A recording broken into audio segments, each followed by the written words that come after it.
అంటే మీ ఈ present success నుంచి మళ్ళీ పాస్ట్ సక్సెస్లోకి ఒకసారి వెళ్దామండి. అఖండ సినిమా తర్వాత మళ్ళీ అఖండ 2వా లేకపోతే అఖండ 3వా లేకపోతే అఖండని మించింది వస్తుందా, ఇలాంటి అంచనాల్లో ఆల్మోస్ట్ బాలయ్య గారి అభిమానులే కాదు మొత్తం సినీ అభిమానులందరూ కూడా ఆ అంచనాల్లో ఉన్నారండి. అసలు బాలయ్య బాబుతో ఒక్కడితోనే చెయ్యాలి బోయపాటి అనే బాగా కరడు కట్టిన తీవ్రవాదులు కూడా ఉన్నారు అభిమానుల్లో. వాళ్ళకి మీ సమాధానం ఏంటి? నెక్స్ట్ పిక్చర్ ఎప్పుడు ఏంటి సార్? కన్ఫామ్ బాలయ్య గారితో అఖండ 2 అనేది ఉందండి.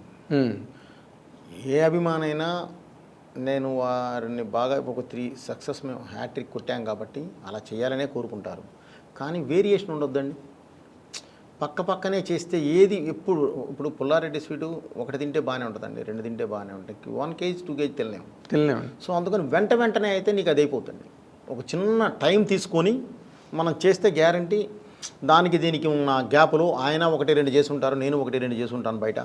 సో దీని నుంచి వచ్చి ఆ గ్యాప్ నుంచి వచ్చి మనం కూర్చొని ఒకసారి చేస్తే వచ్చే కిక్కు వేరేగా ఉంటుందండి. 100%. రోజు అదే అని అంటే కూడా మనకి ఇది పెద్ద అంటే మధ్యలో ఈ చిన్న ట్రాన్స్ఫర్మేషన్స్ ఉంటుంటే రిలీఫ్ సస్టైన్ అవుతుంది. ఆయన కూడా చాలా రిలీఫ్గా ఉంటాడు కదండి. అవును. ఒక ట్రాన్స్ఫర్మేషన్ బయటికి వెళ్ళి ఒక ఎంటర్టైన్మెంట్ సినిమాను, ఒక సెంటిమెంట్ సినిమాను, ఇంకోటి ఒక మంచి యాక్షన్ సినిమా చేసి మన దగ్గరికి వచ్చారంటే సార్ మనం చేసేది ఇంకోలా ఉంటుంది. సో ఆ వేరియేషన్స్ కనిపిస్తాయి. ఓకే. ఒక ఆర్టిస్ట్లో అన్ని వేరియేషన్స్ రావాలన్నా కూడా అది చేయాలి, ఒక కొత్తదనం కనపడాలన్నా కూడా చేయాలి. అదే మా రోజు ప్రీ రిలీజ్ ఈవెంట్లో కూడా బాలయ్య గారు మీ గురించి చాలా బాగా మాట్లాడారు. ఇది మీ మేకింగ్ స్టైల్ మీద కానీ వాటి మీద ఆయనకి చాలా విపరీతమైన కాన్ఫిడెన్స్ మీరంటే. అవునండి. అంటే ఎందుకంటే అఫ్కోర్స్ 3 హిట్లు. అవునండి.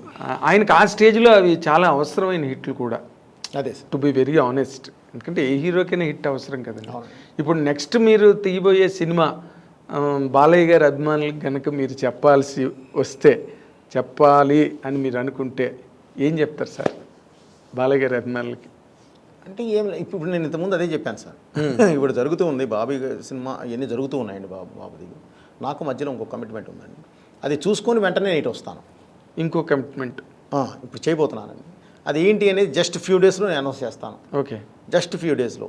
పెద్ద హీరో. సో పెద్ద హీరో. అదే మీరు పెద్ద హీరో అంటే మీరు చెప్పలేము. మీరు గబుక్కొని రామ్లాంటి హీరోని తీసుకొచ్చి పెద్ద హీరోని చేస్తారు మీరు సడన్గా. ఇప్పుడు రామన్ చూస్తే మామూలుగా ఎప్పుడైనా కనిపిస్తే చాలా చాక్లెట్ బాయ్ లాగా కనిపించేవాడు. ఇప్పుడు కనిపిస్తే అలా కనిపించాడు, పక్కనే దున్నపోతుతో కనిపిస్తాడు. ఏది నీ దున్నపోతు ఏది రామ్ అని అడిగే రేంజ్లో ఉన్నాడు ఇప్పుడు. సినిమా బయటకు వచ్చాక ఈ don't feel normal about Ram, that is for sure. అవునండి. స్కంద చూసి బయటకు వచ్చిన తర్వాతే సూపర్ కరెక్ట్ అండి. అది ఆ ఇమాజినేషన్ మారిపోయింది రామ్ మీద. అండ్ అతనికి మీకు షూటింగ్ టైంలో ఎట్లా ఉంది సార్ ఇంటరాక్షన్? సార్ చాలా హ్యాపీగా ఉంటుంది సార్. అసలు చాలా హెల్దీగాను హ్యాపీగా ఉంటుంది. ఓకే. అసలు ఇది ఉండదు, బ్రహ్మాండంగా వెళ్ళిపోతుంది.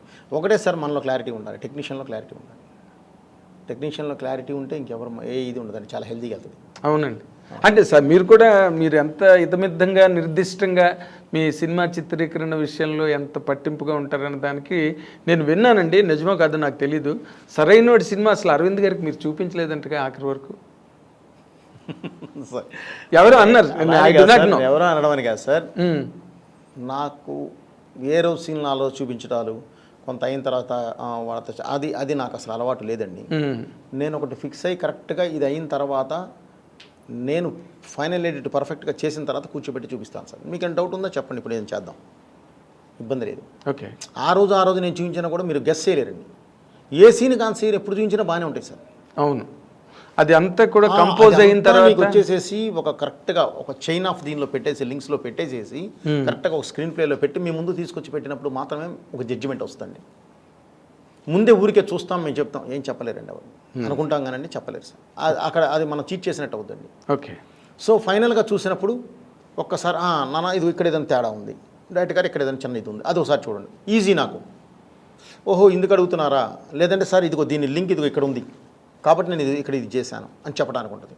లేదు కరెక్టేనా, లేదు సార్ నిజమే బాగుంది, టోటాలిటీ బాగుంది అనుకుంటే ఒకటి లేదు సార్ నిజంగానే ఇది చిన్న ఇది ఉంది సార్, ఓకే ఒక 2 days మనం పెట్టుకుందామండి, టోటల్ ఇంకేమున్నాయో చూసుకుని ఆ 2 days పెట్టేస్తాం, ఈజీ.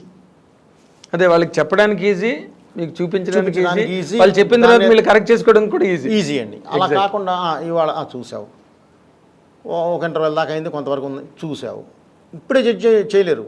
ఏం చెప్తారు, చూస్తారంతే. నాకు ఇంకా సెకండ్ హాఫ్ ఉంది కదా నేను షూట్ చేయకుండా నువ్వేం చెప్తావు జడ్జిమెంట్? కరెక్ట్. ఎవరైనా సరే సార్ అవును, మీ ఫస్ట్ హాఫ్లో లాక్లు అన్నీ సెకండ్ హాఫ్లో ఉంటాయి కాబట్టి ఎలా పడితే అలా చూపించి కూడా వేస్ట్ అండి. ఊరికి చూపించామంటే చూపించాము అంతే. అది ఎందుకు? అది అందుకని ఏంటంటే నేను ఆయనకి ఇదే చెప్పానండి, గురుగారు నాకు జడ్జిమెంట్ కావాలి. జడ్జిమెంట్ కావాలంటే నువ్వు రోజుకోసారి చూసే జడ్జిమెంట్ రాదు. ఇది ఆల్రెడీ చూసాను ఎన్నిసార్లు. ఒక ఎంటర్టైన్మెంట్ సీన్ ఉందండి, ఒకసారి చూసావు నవ్వావు, రెండోసారి చూసాను నవ్వావు, మూడోసారి చూసావు నవ్వావు, నాలుగోసారి చూసావు నవ్వావు, ఐదోసారి చూసావు ఆల్రెడీ చూసాం అనుకుంటావు, ఆరోసారి నేను చక్కలికి పెట్టాలి. ఎందుకు వస్తుంది సార్ నవ్వు? సో అన్నిసార్లు నీకు ఎందుకంటే నువ్వు ఇక్కడ చూస్తున్నావు, దానికి తర్వాత ఒక ఆర్ఆర్ యాడ్ అవుద్ది, అద్భుతమైన నీకు ఇది యాడ్ అవుద్ది, వాయిస్ యాడ్ అవుద్ది, డబ్బింగ్ యాడ్ అవుద్ది. ఇవన్నీ యాడ్ అయినప్పుడు ఒక డిఏ కలర్ఫుల్ డిఏ యాడ్ అవుద్ది. ఇవన్నీ యాడ్ అయినప్పుడు ఉండే నీకు లుక్ కను మామూలుగా చూసేదానికి చాలా తేడా ఉంటుంది. కరెక్ట్ అండి, కరెక్ట్. అదైతే ముందు అరవింద్ గారికి ఇప్పుడు మీరు ఏది చూసినా కూడా నన్ను జడ్జ్ చేయలేనప్పుడు ఎందుకు చూడటం? ఇప్పుడు వద్దు, మీరు పొల్యూట్ అవ్వద్దు. మీరు ఒకేసారి చూసినప్పుడు మీకు నువ్వు ఒక ఆడియన్లా చూసావు, మీకు ఒక జడ్జిమెంట్ ఉంటుంది. సో అందుకని నేను ఫస్ట్ నుంచి నేను బాలయ్య గారికి కూడా ఫైనల్గా చూపిస్తానండి. అంతేనా? ఫైనల్గా చూపిస్తాను సార్. బేసిక్గా ఆయనకి నాకున్న బాండింగ్ వేరండి. ఆయన అసలు కథ కూడా అడగడు, వద్దు భయపడగారు, మీరున్నారు చూసుకుంటారు నాకెందుకు అంటాడు ఆయన. ఓకే. సో ఆయనకి నాకున్న నమ్మకం అండి, మా మధ్యలో ఉన్న బాండింగ్ అది. ఓకే. సో ఇంకా ఎక్కువ రెస్పాన్సిబిలిటీ కదా, నువ్వేం చెప్పద్దు నాకు, నువ్వే అది నిజంగానే బరువు కోసం అనండి ఆయన.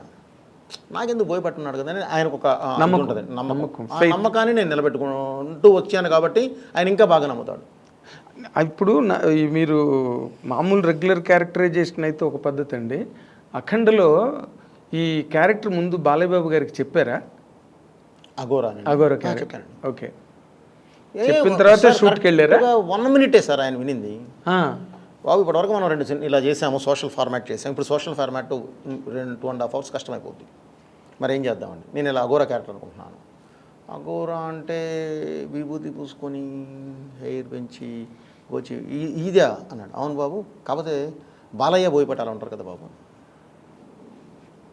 కుట్టారుగా, బాలయ్య బోయపట్టి అలా ఉంటారు కదా. నిజమేనండి, మీ ఇష్టం, ఎప్పుడు గెటప్ చెక్క ఎప్పుడు వెళ్ళిపోతాం, ఇంతే జరిగింది. ఓ అంతేనండి, చాలా సింపుల్, చాలా సింపుల్. ఆ క్యారెక్టర్ ఎలా జర్నీ చేస్తాను, ఎందుకు నువ్వు చూసుకుంటావు కదా అన్నాడు ఆయన. ఓకే, అంతే, చూసుకోండి, తర్వాత మనం గెటప్ అంతప్పుడు కావాలంటే అప్పుడు ఏదైనా ఊరికే నేను ఎలా వెళ్ళాలి చెప్పండి నాకు చాలు అంటే అది నమ్మకం అండి, షీర్ ఫెయిత్ మీ మీద ఉన్న నమ్మకం అండి. అంతే, ఆ నమ్మకం ఉన్నప్పుడు మనం చాలా బాగా ఇంకెక్కువ వేసుకుంటామండి మా భుజాన. అది ఒక రకంగా హెవీ వెయిటేనండి. ఇప్పుడు కథ విని బాగోలేదు, ఇది మార్చండి, ఇలా మార్చండి అంటే అప్పుడు సమానమైన నిష్పత్తి ఉంటుంది రెస్పాన్సిబిలిటీ. ఇప్పుడు అంతా మీదే, మంచి అయినా చెడు అయినా. సో మీరు ఆ యాంగిల్లో మళ్ళీ సింగిల్ హ్యాండ్ ఫైటే కదా మీది. మరి దాన్ని మీరు ఎంజాయ్ చేస్తారండి బాగా బాగా. ఎలా? ఎందుకంటే నేను రీమేక్ చేయలేను సార్. రీమేక్ చూపిస్తే నాకు కిక్కు రాదు. నాకు రోజు స్ట్రగుల్ పడాలి. అమ్మ ఈ షాట్ ఎలా తీయాలి, ఇది ఇలా పెట్టాలి, ఇది మార్చాలి, బ్లాక్ మార్చాలి, నుంచి ఇది బయటికి తీయాలి. ఆ కిక్ ఉన్నప్పుడే నేను డైరెక్టర్గా బతికున్నట్టండి. అది లేని రోజు నాకు అవసరం లేదు సార్ అది. అందుకే నేను రీమేక్లు చేయనండి. రీమేక్లు చేయరు అసలు, ఆ ప్రస్తావన కూడా మీ దగ్గర రాదేమో. నేను చేయనండి, చేయలేను, నాకు కిక్ ఉండదు. అది నేను చూస్ చేసేదేం సార్. మరే కరెక్ట్, నేను అది పెద్ద ఇబ్బంది పడతాను. నేను రీమేక్లు మధ్య బాగా డిసప్పాయింట్ కూడా ఎప్పుడు రీమేక్ ఈజ్ రిస్క్ అలా అని కాదు సార్. నేను వాళ్ళతో చెప్పండి, నేను ఎవరితో సినిమాలే కూడా నేను రీమేక్లకి వెళ్ళాను సార్. ఎందుకంటే ఆల్రెడీ చూసిన సినిమా సార్ అది. నేను సో కొత్త పాయింట్ ఆఫ్ వ్యూ ఏదైనా ఉంటే నేను చేస్తాను ఆ రీమేక్లో కూడా. కొత్త పాయింట్ ఆఫ్ వ్యూ దానికి ఇప్పుడు నేను చేసిన దానిలోనే నాకు భద్ర ఉంది, సెకండ్ వెర్షన్ ఉంది, నాకు నేను చేయగలను. ఓకే, భద్రకి సెకండ్ వెర్షన్ ఉంది, కానీ సెంట్రల్ పాయింట్ అదే ఉంటుంది. ఆ సెంట్రల్ పాయింట్ మార్చాలి, మారిస్తే వచ్చేస్తుంది మొత్తం కొత్త కథ వస్తుంది. ఓకే, సింహ కూడా అలాగే ఉంది, తులసికి లేదని సింహాకు ఉంది అలాగే. ఇదే ఉంటుంది, సెకండ్ వెర్షన్ ఉంటుంది. సెకండ్ అంటే అదర్ వెర్షన్, ఇంకో రకంగా కూడా తీయచ్చు సినిమా. ఓకే, అదర్ వెర్షన్ అలా ఇంకేదైనా నేను వెళ్ళినప్పుడు చేయగలను. కాదు సార్, దాన్ని ఎవరు డిసైడ్ చేస్తారు? మీకు మీరే డిసైడ్ చేసుకుంటారు కదా 2 వెర్షన్స్ ఉన్నప్పుడు. అంతే కదా సార్. అమ్మ మీరు మామూలు కారండి కాదు సార్, ఎందుకంటే అది మా ధర్మం సార్. అది ధర్మం ఏంటంటే సార్, ధర్మం ఏంటి తేడా వచ్చిందంటే గొప్ప పగిలిపోతుంది. ఇప్పుడు ధర్మం ఓకే, మీ బాధ్యత, మీ ఉద్యోగ ధర్మం, లేకపోతే మీ బాధ్యతలో ఉండే ధర్మం అది. బట్ ఏదైనా ఒక బ్రిటిష్ వాళ్ళు ఎక్కువగా కౌన్సిలింగ్ని నమ్మేవారంట. కౌన్సిలర్స్ కూర్చుని డెసిషన్ తీసుకోవడం అది అవునండి. అది అప్పుడు బాధ్యత అన్నది అందరికీ పంపకం జరుగుతుంది. ఇక్కడ మీరు 2 వెర్షన్స్ రాసుకుని 2 బాగున్నాయి దీనిలో వెళ్దామని అనుకోవడం మాత్రం ఇప్పుడు నాకు సాహసమే. నాకు ఒక రైటర్స్ వింగ్ కూడా ఉంటుందండి. వాళ్ళతో కూడా కూర్చుంటాను సార్. ఓకే. కూర్చొని వాళ్ళ అభిప్రాయాలు కూడా మొత్తం వింటామండి. వాళ్ళతో పాటు కూర్చొని వాళ్ళ అభిప్రాయాలతో పాటు మొత్తం అంతా కూడా అభిప్రాయం తీసుకున్న తర్వాతే ఫైనల్ జడ్జికి నేను వెళ్తానండి. Okay, then you will arrive at final decision. Yes sir. Okay, ఇప్పుడున్న ఇది ఎలా ఉంది, ట్రావెల్ ఎలా కావాలి, ఏంటి వాటి ఇప్పుడు నడుస్తున్న ట్రెండ్ ఎలా ఉంది, ఓకే, ఎవరిని మనం ఖాయం చేస్తున్నాం, ఈ సినిమా ద్వారా ఎవరిని ఫస్ట్ ఆడియన్స్ మన సినిమాకి రావాలి అనేది కంపల్సరీ ఇది పెట్టుకొని కూర్చుంటాను. ఓకే.